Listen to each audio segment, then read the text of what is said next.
जय हिंद साथियों, स्वागत है आप सभी का एजुकेशन केयर 6 में। रुक करते हैं बिहार की तरफ। ये वीडियो उन सभी अभ्यर्थियों के लिए है जो छात्र यहाँ बिहार में पटना उच्च न्यायालय से आई हुई भर्ती के बारे में अपडेट पाना चाहते हैं, यानी कि इसकी वैकेंसी के लिए अप्लाई करना चाहते हैं। लिंक एक्टिवेट हो चुका है दोस्तों पटना हाईकोर्ट का। जो कल वैकेंसी अपडेट हमने किया था उसका आज से लिंक एक्टिवेट हो गया है, तो आज से लेकर 23 अगस्त तक आप इस फॉर्म को भर सकते हैं। तो चलिए सारी जानकारी ऑफिशियल देंगे, ऑफिशियल वेबसाइट पर लेकर चलते हैं। फॉर्म को कैसे कैसे भरना है और वहां पे क्या क्या इंस्ट्रक्शन आपको दिए गए हैं उन सब से आपका रूबरू करवाते हैं। तो पटना हाई कोर्ट का फॉर्म कैसे भरें 2023 वाला, ये वीडियो आपके लिए अपडेट किया जा रहा है। तो दोस्तों हम हैं पटना हाई कोर्ट के ऑफिशियल वेबसाइट पे, जहां पे ये लिंक के जरिए आप भी आ सकते हैं इसके ऑफिशियल वेबसाइट पे, जहां से आप इसका फॉर्म भर सकते हैं। जी हाँ दोस्तों, ये डिटेल नोटिफिकेशन अगर आपको चाहिए तो यहाँ से आपको डिटेल नोटिफिकेशन भी मिल जाएगा। तो यहाँ से आप क्लिक करके जो है इस दूसरे पेज पे इसका डिस्क्रिप्शन के वाइज मतलब कि लिंक जो है यहाँ से डाउनलोड कर लीजिएगा। इसका नोटिफिकेशन को यहाँ से डाउनलोड कर सकते हैं। दूसरा अपडेट है दोस्तों, इमेज और डॉक्यूमेंट्स को अपलोड करने का इंस्ट्रक्शन यहाँ से दिया गया है। तो ये भी आप क्लिक करके जो है इंस्ट्रक्शन इसको पढ़ लीजिएगा और फिर उसके बाद आवेदन आप कीजिएगा यहाँ से। तो ये सारे इंस्ट्रक्शन जो दिए गए हैं दोस्तों, उससे पहले आपके पास थोड़ी सी जानकारी यहाँ की होनी चाहिए इस फॉर्म को भरने से पहले।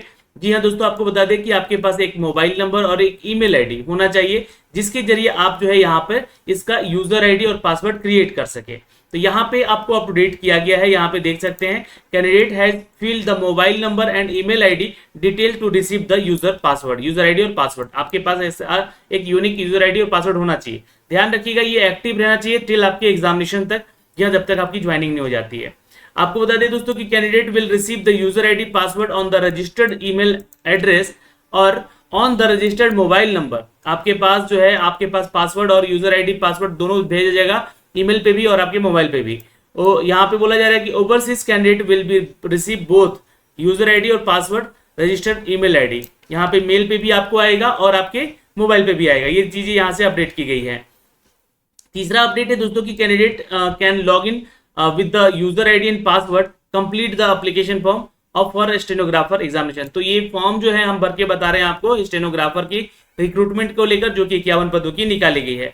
यहाँ पे आपको अपना नाम डालना है, डेट ऑफ बर्थ डालना है और मोबाइल नंबर डालना है और एक ईमेल एड्रेस डालना है, जो कि रजिस्ट्रेशन करते समय आपको सही सही इनपुट करना होगा। नहीं तो अगर कोई गलती होगी तो इन सभी चीजों में सुधार नहीं हो पाएगा। Can not be change once after the registration completed. Candidate are advise to fill the detail, यहाँ पे देखिएगा केयरफुली रजिस्टरिंग योरसेल्फ। जब भी आप इसका फॉर्म भर रहे हैं, रजिस्ट्रेशन कर रहे हैं, तो केयरफुली आप इसका फॉर्म भरिएगा और आप जो है मोबाइल नंबर वही डालिएगा जो कि एक बार एक्टिव रहे। नहीं तो अगर आप गलत सब कुछ डाल दी डेटा तो शायद मोबाइल नंबर भी आप चेंज नहीं कर पाएंगे। तो मोबाइल नंबर भी डालना है तो आपको ध्यान से। अब यहाँ पे दोस्तों ये डिटेल नोटिफिकेशन है जो कि मैंने आपको कल बताया था इस नोटिफिकेशन के बारे में, है ना। ये जानकारी आपको दी थी यहाँ पे कि क्या क्या चीजें यहाँ पे मांगी जा रही है आपके क्वालिफिकेशन को लेकर। आपका 3 तारीख से लेकर जो है 24 अगस्त तक इसका फॉर्म भरा जाएगा। पेमेंट का 26 अगस्त लास्ट डेट है। यहाँ पे स्टेनोग्राफर के लिए ग्रुप सी की वैकेंसी है। 25,000 प्लस सैलरी होगी, क्योंकि अलाउंस भी आप मिलेगा, क्योंकि ये सरकारी नौकरी है, इस बात का ध्यान रखिएगा।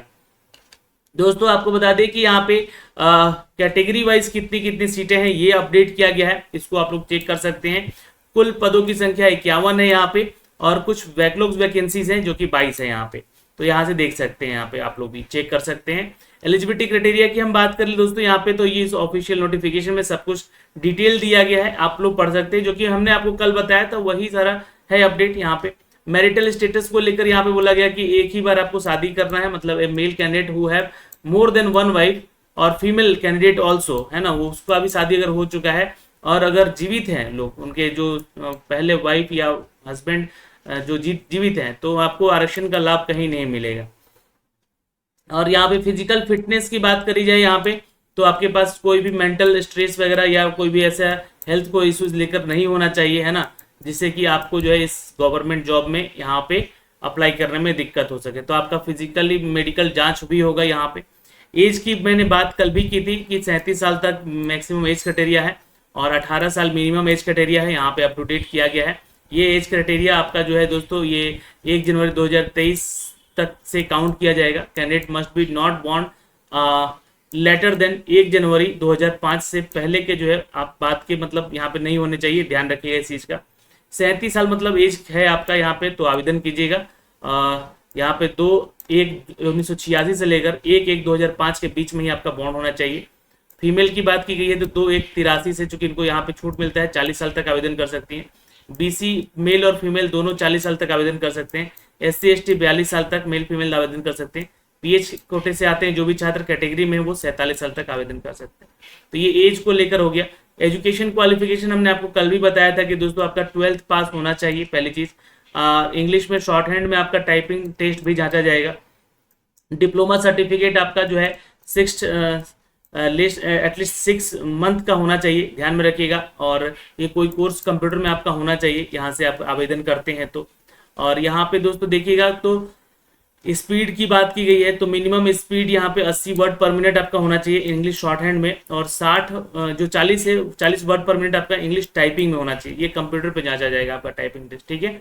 तो ये आपका क्वालिफिकेशन क्राइटेरिया है दोस्तों। अगर आपके पास मिनिमम एजुकेशन क्वालिफिकेशन 12वीं पास है then you can apply for this post, और आपके पास सर्टिफिकेट है दोस्तों शॉर्ट हैंड का और टाइपिंग का तो आप यहाँ पे जरूर लगाइएगा। और डिप्लोमा सर्टिफिकेट किए हैं 6 मंथ का एटलीस्ट कंप्यूटर एप्लीकेशन का कोई, जैसे ADCA या DC वगैरह करते हैं लोग, वो किए हैं तो आपको यहाँ पे बिल्कुल आवेदन करना पड़ेगा। मिनिमम जो स्पीड है आपका टाइपिंग का, आपके शॉर्ट हैंड का है ना, शॉर्ट हैंड का वो 80 वर्ड पर मिनट है, और कंप्यूटर पे जो है इंग्लिश टाइपिंग का 40 वर्ड में। हिंदी के लिए नहीं बोला गया यहाँ पे, ठीक है। यहाँ पे प्रेफरेंशियल क्वालिफिकेशन क्या है कि जो भी यहाँ पे पहले से ही है ना कोई आर्मी में जॉब किया है तो उनको यहाँ पे रिलैक्सेशन मिलेगा। 2 साल कम से कम वर्क एक्सपीरियंस होना चाहिए। अगर आपके पास 20 सर्टिफिकेशन है नॉर्मल नेशनल कैडेट में तो ये ध्यान में रखिएगा। आप NCC में अगर आपके पास 20 सर्टिफिकेशन है तो आप यहाँ पे आपको प्रेफरेंस दिया जाएगा इंटरव्यू के समय, ये प्रेफरेंस आपको मिलेगा। तो ये जानकारी यहाँ से दी गई है। प्रेफरेंस हर जॉब में होता है, यहाँ भी दिया गया है। ओके, अब यहाँ पे बात करते हैं दोस्तों की जो इम्पोर्टेंट फैक्ट है मोड ऑफ सिलेक्शन क्या है। तो एक आपका रिटन टेस्ट होगा दोस्तों, जैसा कि मैंने आपको कल बताया था। रिटन टेस्ट होगा आपके, उसी के आधार पे आपका चयन किया जाएगा। English short hand computer typing with 80 word per minute and 320 word only, ये टेस्ट होगा आपका। ये 80 वर्ड पर मिनट होगा 4 मिनट में और 15 मिनट में। 320 वर्ड वाला जो है 15 मिनट में आपका टाइप करवाया जाएगा, है ना, ध्यान रखिएगा। Transcription along with the 7 minute, यहाँ पे ट्रांसक्रिप्शन का भी आपका टेस्ट होगा। Revision of the short hand immediately, जो भी मतलब एक शॉर्ट फॉर्म में भी आपका एक टेस्ट लिया जाएगा। After detection English typing with the test with speed 40 word per minute, ये भी आपका होगा एक, है ना, कंप्यूटर पे ये जांच होगा आपका, ध्यान में रखिएगा अंग्रेजी में, ठीक है। तो ये आपका सिलेक्शन क्राइटेरिया। आपका रिटन टेस्ट होगा MCQ बेस्ड, आपका यहाँ पे बोला गया है कि आपका टेस्ट लिया जाएगा, और इसका सिलेबस भी दिया गया है यहाँ पे, ठीक है। 80 वर्ड पर मिनट आपका जो है शॉर्ट हैंड का टेस्ट होगा कंप्यूटर टाइपिंग पे। कंप्यूटर टाइपिंग पे होगा ये स्पीड, आपका ध्यान रखिएगा 80 वर्ड पर मिनट का।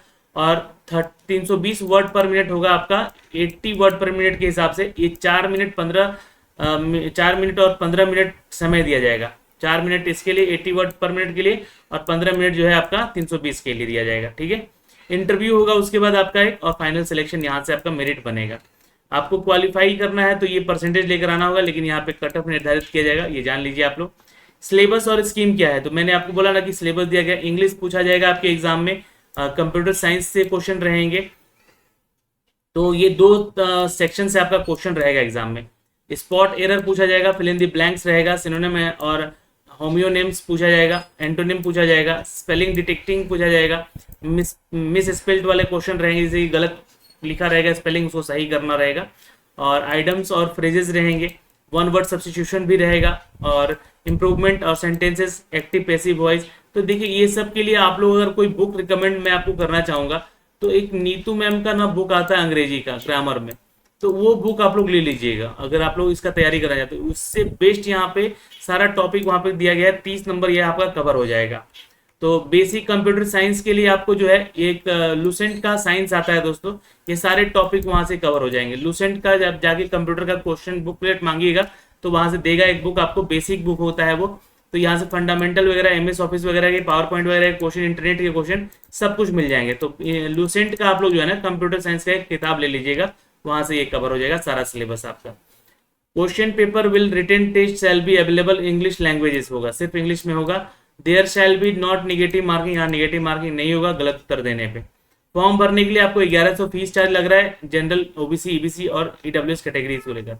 SC ST से हैं, PH कैटेगरी से हैं तो 550 रुपये फीस आपको देना होगा। सेंटर ऑफ एग्जामिनेशन जो है पटना में होगा आपका, ये आपका अपॉइंटमेंट को लेकर जो है अपडेट दिया गया है। तो पहले एग्जाम वगैरह दीजिए, सिलेक्शन लीजिए, उसके बाद इसको पढ़िएगा, है ना। क्या क्या यहाँ पे आपके बॉन्ड वगैरह है, ये सब कुछ समझना पड़ेगा आपको। क्या वर्क प्रोफाइल है आपका, यहाँ पे सब कुछ दिया गया है। तो ये सब चीज़ें बाद की चीज़ें हैं, ये आपको अभी की ज़रूरत की चीज़ें नहीं है। इसको आप लोग पढ़िएगा एक बार अच्छे से, खुद रीड आउट कीजिएगा। कोई डाउट होता है तो कमेंट सेक्शन में कमेंट करके भी पूछ लीजिएगा। तो ये आपका नोटिफिकेशन हुआ ऑफिशियल, और यहाँ से क्लिक करके जो है आप एप्लीकेशन फॉर्म पे चले जाएंगे, है ना। फॉर्म को कैसे भरना है उसका एक PDF दिया गया है, तो पहले इस चीज़ को समझ लीजिएगा, उसके बाद ही आप जो है इसके लिए लॉगिन कीजिएगा। यहाँ से क्लिक करेंगे तो ये लॉगिन वाला पेज आपका ओपन हो जाएगा दोस्तों यहाँ पे। और देखिए यहाँ पे बोला जा रहा है कि अभी जो है आपका 3 अगस्त से जो है रात के 10 बजे से एक्टिव होगा ये, और ये 3 अगस्त जो है 11 बजे से ही एक्टिव होगा। मतलब ये login form available on the between 3 August 10 hour 0 minute to, यहाँ पे कुछ मिसप्रिंट है ना। ये 24 अगस्त होना चाहिए था यहाँ पे, है ना। ये 24 अगस्त तक होगा, यहाँ पे अभी कुछ मिसप्रिंट है। तो ये जो है आपको 10 बजे जो है आपको ये एक्टिव कर दिया जाएगा, और 10 बजे के बाद रात में हो सके तो इसको एक्टिव किया जाए, क्योंकि अभी तो 10 बज गया सुबह का। और ये कुछ इस फॉर्मेट में आपका जो रहेगा दोस्तों, फॉर्म आपको भरना पड़ेगा। आइए समझते हैं कि इसका फॉर्म कैसे भरते हैं हम लोग, है ना। तो ये इंस्ट्रक्शन दिए गए हैं, कैंडिडेट अपना डिटेल एडवर्टीजमेंट पढ़ लीजिएगा जो भी है आपका। एक ईमेल आईडी एक मोबाइल नंबर अपने पास जरूर रखिएगा इसका फॉर्म भरते समय, जो कि एक्टिव रहे, है ना। इस लिंक के जरिए आप इसका ऑफिशियल वेबसाइट पे जाके इसका फॉर्म भर सकते हैं। क्लिक अप्लाई वाले सेक्शन पे क्लिक कीजिएगा और रजिस्टर वाले सेक्शन पे क्लिक करिएगा उसके बाद, है ना। तो मैंने अप्लाई वाला सेक्शन पे क्लिक किया तो ये मैसेज आ रहा अभी यहाँ पे, है ना। तो अभी लॉगिन करने का अपडेट नहीं दिया गया यहाँ से शायद, तो अगर लिंक एक्टिवेट होता है तो आप लोग जरूर इसको अप्लाई कीजिएगा रात के 10 बजे के बाद। और यहाँ पे फिर उसके बाद आपका एक यूज़र आईडी और पासवर्ड बनेगा, क्योंकि जब रजिस्ट्रेशन करेंगे तो उसमें आपका जो है नाम, फादर नेम वगैरह सब कुछ पूछेगा, है ना। और यहाँ पे आपका एक यूज़र आईडी और पासवर्ड क्रिएट करेगा रजिस्ट्रेशन करते समय। फिर आपका जो पर्सनल डिटेल मांगा जाएगा, एडिशनल डिटेल कुछ मांगा जाएगा, कम्युनिकेशन डिटेल मांगा जाएगा, और क्वालिफिकेशन डिटेल मांगा जाएगा। तो ये 4 चीज़ें हैं यहाँ पे जो कि आपसे मांगी जाएंगी फॉर्म भरते समय। फिर उसके बाद जो है आपसे पूछा जाएगा कि आपका टेस्ट का सिटी आप कहाँ देना चाहते हैं, तो वैसे पटना ही सिलेक्ट रहेगा वो, ठीक है। डॉक्यूमेंट वेरिफिकेशन के समय जो जितने भी आपके डॉक्यूमेंट्स हैं वो इंटरव्यू के समय आपको लेकर आने होंगे, जो भी आपका डॉक्यूमेंट्स यहाँ पे अपलोड करवाया जाएगा, ठीक है, वो ध्यान में रखिएगा। और क्या क्या डॉक्यूमेंट्स लगेगा यहाँ पे और पेमेंट कैसे जाना है। तो डॉक्यूमेंट जो है, पहला तो आपका कलर पासपोर्ट साइज फोटो लगेगा, फिर उसके बाद सिग्नेचर लगेगा, मैट्रिकुलेशन का सर्टिफिकेट और उसका मार्कशीट दोनों लगेगा। ध्यान से देख लीजिएगा, जो लोग के पास नहीं है वो जाके अपने स्कूल से निकलवा लीजिएगा। इंटरमीडिएट का सर्टिफिकेट और मार्कशीट दोनों लगेगा। और ग्रेजुएशन में अगर आपने यहाँ पे कहीं किया है तो उसका भी ग्रेजुएशन का सर्टिफिकेट और मार्कशीट दोनों लगेगा। डोमिसाइल सर्टिफिकेट लगेगा यहाँ पे अगर आप बिहार के हैं तो, नहीं तो फिर ये नहीं लगेगा। कास्ट सर्टिफिकेट है यहाँ पे, जो कि अगर आप कैटेगरी में आते हैं तो दीजिएगा, नहीं तो मत दीजिएगा। डिप्लोमा सर्टिफिकेट जरूर लगेगा यहाँ पे। 6 मंथ का आपका जो है कोर्स कंप्यूटर का होना चाहिए, उसका सर्टिफिकेट लगेगा यहाँ पे। और सर्टिफिकेट इंग्लिश शॉर्ट हैंड का और इंग्लिश टाइपिंग का भी आपके पास होना चाहिए। और अदर रेलिवेंट डॉक्यूमेंट जो कि आपके पास है तो वो आप लगा सकते हैं। अब इसके बाद जो है आपका फोटो और सिग्नेचर अपलोड किया जाएगा, जो कि 50 KB से ज़्यादा बड़ा नहीं होना चाहिए सिग्नेचर, और 80 KB से ज़्यादा बड़ा नहीं होना चाहिए आपका फोटो। JPG के फॉर्मेट में होगा, ये ध्यान में रखिएगा। और ये इंस्ट्रक्शन जो होगा आपको अपलोड करना होगा यहाँ पे, अपलोड रिक्वायर्ड डॉक्यूमेंट्स को लेकर कि जितना भी आपको अपलोड करना है डॉक्यूमेंट उसको 100 KB के फॉर्मेट में बनवा लीजिएगा। 300 KB से ज़्यादा फाइल बड़ा नहीं होना चाहिए PDF का। डॉक्यूमेंट शुड भी JPG और PDF दोनों में हो सकता है, अपलोड किया जा सकता है। तो ज़्यादा अगर अच्छा फोटो वगैरह क्लिक करके आप स्कैनर से कीजिएगा तो आप JPG के फॉर्मेट में इसको अपलोड कीजिएगा। तो ये आपके अपडेट हो गए दोस्तों। सिग्नेचर करने का जो राइटिंग है वो अच्छे से कीजिएगा, कैपिटल लेटर मत सिग्नेचर करके उसको अपलोड कीजिएगा, ब्लैक पेन से यूज कीजिएगा सिग्नेचर और उसको स्कैन करके उसको अपलोड कीजिएगा। फिर उसके बाद आप पेमेंट पेज पे जाएंगे और पेमेंट कर देंगे। फीस 1100 रुपये यहाँ पे लग रहा है। तो ये जानकारी दोस्तों यहाँ से सब कुछ डिटेल में हमने बता दिया है। अब लिंक जैसे ही एक्टिवेट होगा आप लोग इसका फॉर्म जरूर भर लीजिएगा, वरना कमेंट सेक्शन में कमेंट करके बताइएगा, इसका फॉर्म भर के भी जरूर आपको बताया जाएगा। जय हिंद।